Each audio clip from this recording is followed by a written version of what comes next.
अपने बीच भारतीय जनता पार्टी के माननीय राष्ट्रीय प्रवक्ता प्रखर वक्ता डॉक्टर सुधांशु त्रिवेदी जी आपको संबोधित करेंगे। मेरा विनम्र निवेदन है माननीय सुधांशु जी से कि आपको संबोधित करें। मित्रों, लोकसभा चुनाव की प्रक्रिया जो आगे बढ़ती जा रही है, त्यों अपनी हार को निश्चय देखते हुए इंडी गठबंधन के नेताओं की निराशा, हताशा और कुंठा इस तथाकथित मोहब्बत की दुकान के अंदर से एक जहरीली जुबान के रूप में सामने आती जा रही है। पहले भी प्रधानमंत्री श्री नरेंद्र मोदी जी के प्रति एहसास कमतरी यानी इंफीरियरिटी कॉम्प्लेक्स, ईर्ष्या और ग्लानि के कारण अनेक प्रकार के आपत्तिजनक, अभद्र, निंदनीय बयान दिए गए।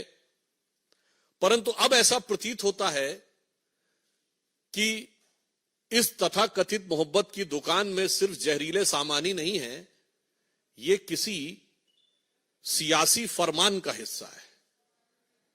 मतलब there is a possibility of a political dictate which is being given from the top to carry on giving these type of dastardly statements not only against Prime Minister Shri Narendra Modi ji, but going to the extent of creating a divisive mindset among the people of the country. यानी अब सिर्फ प्रधानमंत्री श्री नरेंद्र मोदी जी के प्रति अवमानना और इसके बयान से आगे बढ़कर भारत के अंदर विभेदकारी, विभाजनकारी और राष्ट्र के विरोध तक जाने वाले, राष्ट्र की एकता पर आघात करने वाले बयानों तक आ गए। और कई बार ये लोग किस प्रकार का ज्ञान देते हैं, यही समझ से परे है। देखिए देश को कैसे भ्रमित करने का प्रयास करते हैं। अभी केरल के मुख्यमंत्री श्री पिनारी विजयन ने सीए के ऊपर बोलते बोलते एक बहुत विचित्र बयान दिया। यह बयान जितना विचित्र है उतना ही स्पष्ट इसकी मानसिकता है।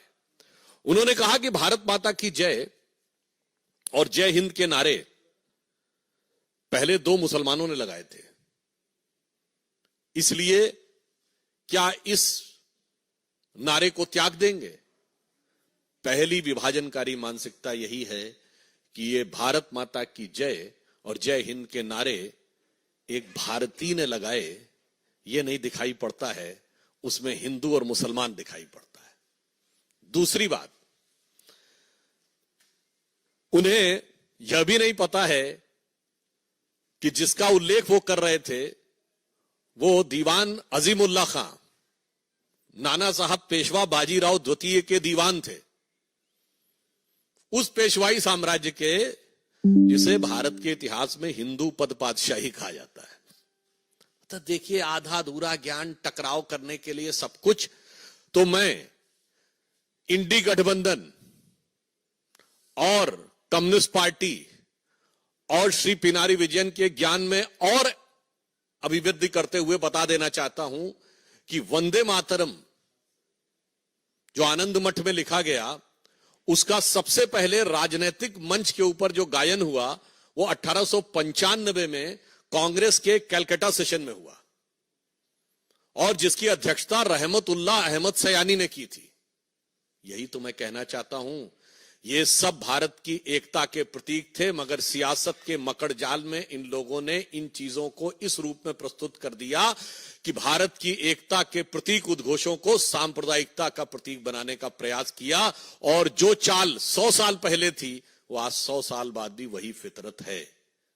कृपया भारत की एकता और भारत के गौरव के उद्घोषों के ऊपर विभाजनकारी राजनीति से परहेज करना चाहिए। और पुनः मैं कह रहा हूं, इंडी गठबंधन इस बात का जवाब दे पूरी बात की ये आई कहां से।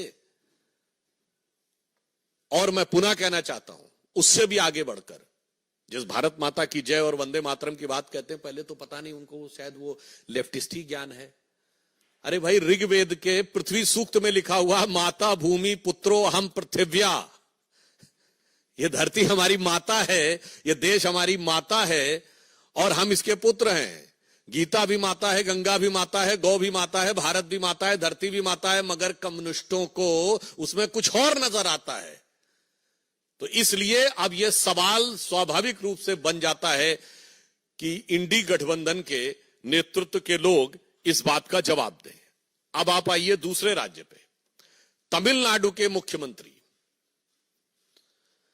एमके स्टालिन साहब ये कहते हैं कि तमिलनाडु के लोगों को उनके लिए वोट करना चाहिए और प्रधानमंत्री श्री नरेंद्र मोदी जी के प्रति उनके मन में, अब तो मैं ये भी कहूंगा, सिर्फ अवमानना नहीं है, असुरक्षा का भाव आ गया है।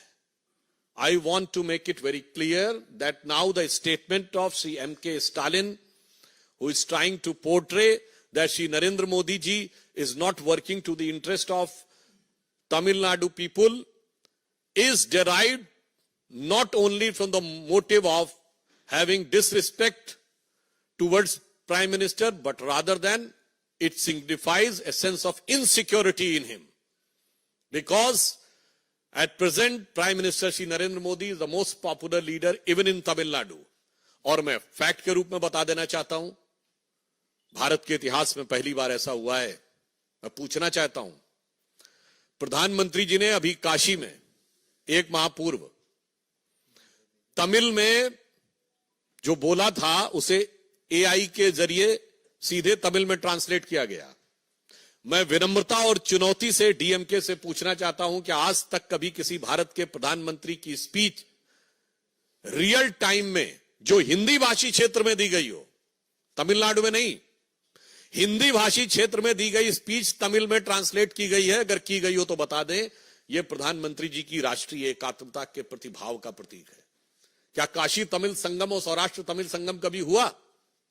आज भारत के की राजधानी दिल्ली में गौरव का प्रतीक जिसमें G20 हुआ, उस भारत मंडपम के बाहर नटराज की जो मूर्ति लगी है, यह तो तंजावुर की से निकली हुई नटराज की वह मूर्ति है जिसे तमिल संस्कृति में सबसे गौरव का प्रतीक माना जाता है।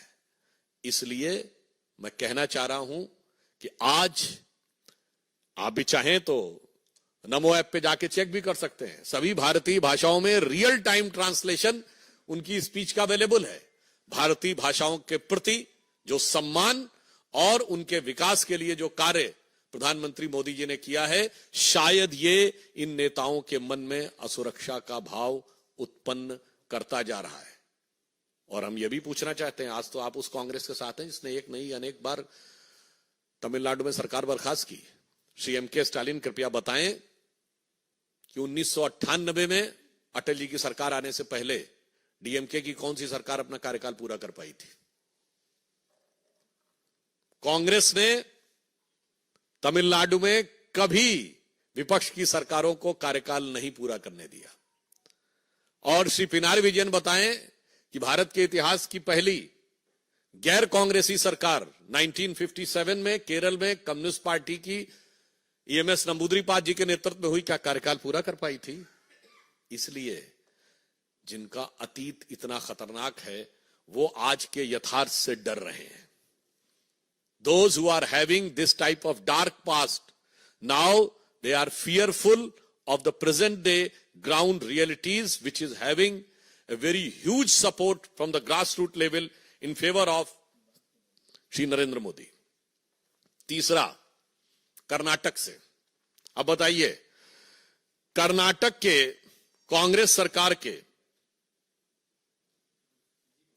संस्कृति मंत्री श्री शिवराज तंगडाडी ने बयान दिया है कि जो छात्र मोदी मोदी के नारे लगाएं उनके ऊपर थप्पड़ मारने चाहिए। मैं पूरे देश के जो भी इंटेलेक्चुअल एस्टेब्लिशमेंट के लोग हैं, अपार्ट फ्रॉम इंडी गठबंधन, पूछना चाहता हूं, क्या इस देश में लोकतंत्र को समाप्त करने का अरण्य रोदन करने वाले, की रुदाली करने वाले लोगों से पूछना चाहता हूं, राजनीतिक नारे लगाने के ऊपर आप थप्पड़ मारने की बात करेंगे, और वो भी प्रधानमंत्री जी के नाम के ऊपर, और आप कहेंगे कि यह लोकतंत्र है? और फिर वहां तो कांग्रेस की सरकार है। मैं पूछना चाहता हूं कांग्रेस पार्टी से, सोनिया जी से, राहुल जी से और कांग्रेस के अध्यक्ष खड़गे जी जो वहीं से हैं, ये वही कांग्रेस पार्टी है जो गांधी जी के विचारों का अपने को प्रतीक बोलती थी। जो कहा जाता था एक थप्पड़ मारे दूसरा थप्पड़ आगे कर दो, गाल आगे कर दो, अगर एक गाल पे थप्पड़ पड़े तो दूसरा गाल आगे कर दो। इन विचारों वाले आज कहते हैं कि नारा लगे तो थप्पड़ मारना शुरू कर दो। ये अवश्यंभावी हार की हताशा में हिंसा तक उतर आने की एक खतरनाक प्रवृत्ति का प्रतीक है। ये कांग्रेस उन्हीं गांधी जी की प्रतीक है जिन्होंने तो नोआखली में जाके इसलिए अनशन किया था कि अगर हिंदू समाज के लोग मारे भी जा रहे हैं, हिंसा भी कर रहे हैं, हत्याएं भी हो रही हैं, तो भी प्रतिक्रिया मत करो, शांति से बैठे रहो और आज ऐसे थप्पड़ मारना शुरू कर दो। इसलिए यह दर्शाता है कि ये राहुल गांधी की कांग्रेस का गांधी की कांग्रेस से कोई मतलब नहीं है। केरल का बयान इंडी गठबंधन के सीएम, तमिलनाडु का बयान इंडी गठबंधन के सीएम और कर्नाटक जहां प्रत्यक्ष कांग्रेस की सरकार है, कम से कम कांग्रेस को आज स्पष्ट रूप से यह बताना चाहिए कि इस प्रकार के विभाजनकारी, इस प्रकार के विभेदकारी और इस प्रकार के हिंसात्मक, these type of divisive and violence provoking statements are having any relevance in the democracy or not। और मैं इसलिए यह कहना चाहता हूं कि इस चुनाव में जहां एक तरफ भारतीय जनता पार्टी और एनडीए प्रधानमंत्री श्री नरेंद्र मोदी जी के जांचे परखे और खरे नेतृत्व में प्रखरता के साथ जन जन का समर्थन लेते हुए 400 पार के लक्ष्य की तरफ आगे बढ़ रहा है, वहीं अंतर विरोधों से, कुंठा और अवसाद से ग्रस्त होकर अनेक प्रकार के नकारात्मक बयानों को देते हुए यह तथाकथित इंडी गठबंधन सिर्फ पराजय नहीं, मैं कहूंगा आत्मघात की तरफ आगे बढ़ रहा है। इसलिए मैं अंत में सिर्फ यह कहना चाहता हूं कि हम एक भारत श्रेष्ठ भारत पर विश्वास करते हैं। सारा भारत आज एक नए स्वरूप में आगे बढ़ रहा है। आज से तो हिमाचल मोदी जी के नेतृत्व में भारत एक नई करवट लेता हुआ दिख रहा है और भारत की युवा पीढ़ी बहुत स्पष्ट रूप से देख रही है कि उसकी आकांक्षाएं इस नई राजनीति के साथ हैं। ये पुराने जमाने की घिसी पिटी राजनीति, वर्ग, जाति, क्षेत्र में विभाजन करके व्यक्तिगत स्वार्थ और अहंकार को साथ में रखकर चलने की राजनीति अब पूरी तरीके से आउट ऑफ डेट, यानी कालबाह्य हो रही है, वो उसके साथ खड़े हैं। तो मैं देश की जनता से सिर्फ यह आह्वान करना चाहता हूं कि इन चुनावों में ऐसी प्रतिगामी शक्तियों, यानी ऐसी रिग्रेसिव फोर्सेस को बिफिटिंग रिप्लाई दें, समुचित प्रत्युत्तर दें और मोदी जी के पक्ष में इस रूप में खड़े हों कि अरुण गगन पर महाप्रगति का अब ये मंगल गान उठा, करवट बदला अंगड़ाई ली सोया हिंदुस्तान उठा। धन्यवाद।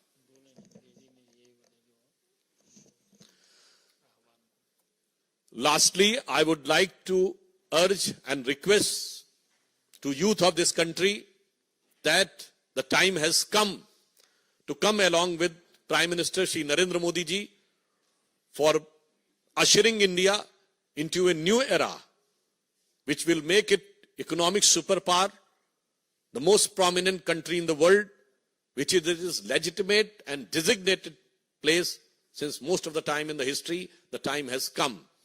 Rather than these type of outdated, regressive politics of the past generation, which was based upon division on the base of linguistic, division on the base of region, division on the base of caste, and trying to portray these things, and the real thing is to control all the wealth and power in favor of their family. This is to be discarded, and in new era, a new politics under Shri Narendra Modi ji is to be supported. So, in this context, I would like to add one thing, that whatever darkness they want to put forth in front of India, but the youth is witnessing a great future ahead. With the Robert Frost poem, woods are lonely, dark and deep, but I have promises to keep and miles to go before I sleep, and miles to go before I sleep. So we are marching ahead, miles under the leadership of Prime Minister Shri Narendra Modi, to make India a new, powerful, developed and Jagat Guru. मित्रों, एक एक करके प्रश्न। Devendra Parashar, India TV.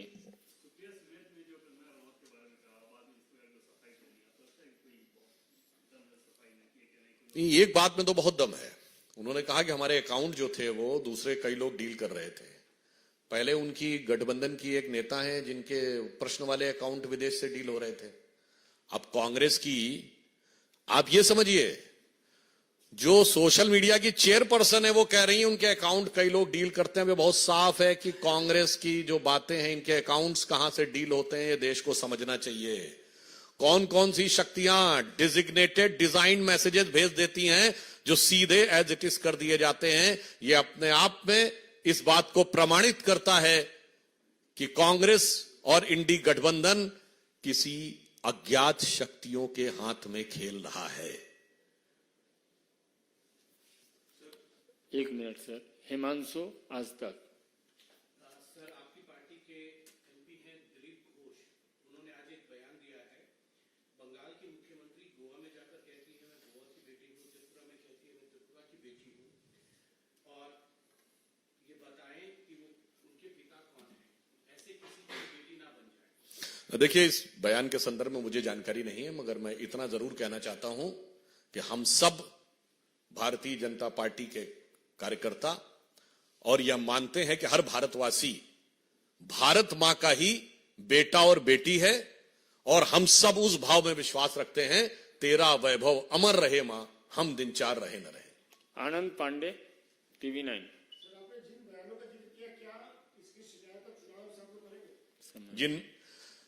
इस विषय में हमारी स्थानीय इकाई निर्णय लेगी। जहां तक मेरी जानकारी है वो संभवतः इसकी शिकायत करेंगे। कमलेश जी।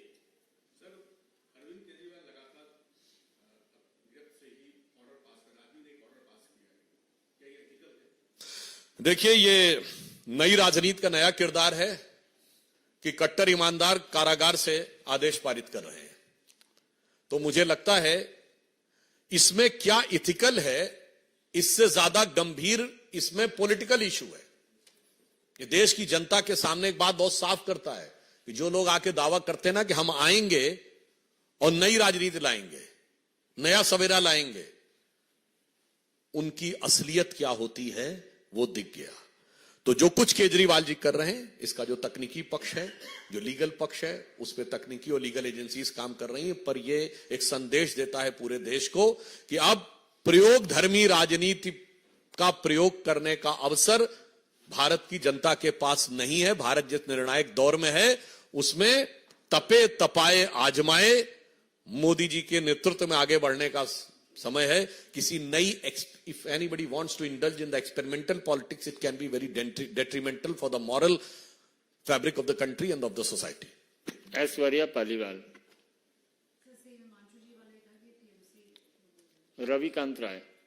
सर, समाजवादी पार्टी के नेता हैं एसटी हसन, उन्होंने कहा है कि हमें परवरदिगार पे पूरा भरोसा है, इंशाअल्लाह इस बार जालिम का खात्मा होगा। हम किसी का नहीं लिया, देखिए कम्युनिकेशन आप जो उन्होंने कहा है, तो मैं भी ये कहना चाहता हूं, अब उन्होंने परवरदिगार का नाम लिया तो मैं उसी पे उनको जवाब दे देना चाहता हूं कि साहब वो मोदी विरोध की नफरत में इस कदर एहसास कमतरी से वाबस्ता है कि उन्हें समझ में नहीं आ रहा कि हकीकत क्या है। तो जिसे कहते हैं, और इतनी दरार उनके